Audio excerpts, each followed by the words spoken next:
Kuki militant singna Imphal West Dist.ki manung channa leiba koutruk ta bom yaona landarak khre. Maitai khul ngakpa amasok le thodok thokpam dagi fangba paw mana hai ngasi nungthil pung anirom tarakpa aduwaida Imphal West Dist.ki manung channa leiba koutruk maning ching mathak amade bithal khul lom dagi Kuki khulai paiba singna koutruk khulda nongmai bom sizinaduna akan mamoongda landarak kibane mafam aduda khul ngaktuna leiriba singna su masang ngak thok chanaba haiduna khud handuna akan mamoongda khud thokna Kuki militant singna landarak pa aduda maitai khul ngakpa miyoi ama makhongda nongmaina panduna sokle mafam aduda leiriba ELITETV gi pawmi sana hemam dege marik chumba paw taminase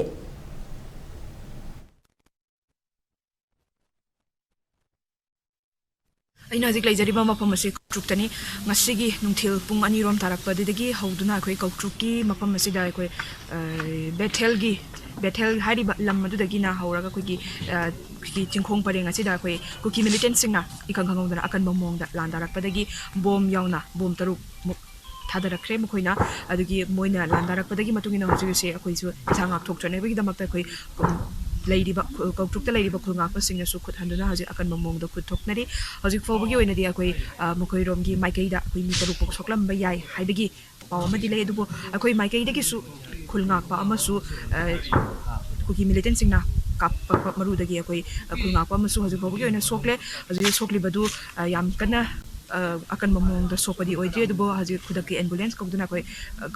analaying chathanabigi damakta hospital da puthakre haji makha taba paw mu kayam koina masigi thokdoka chi chathagi gani habdu mayam punamuk ngaminasi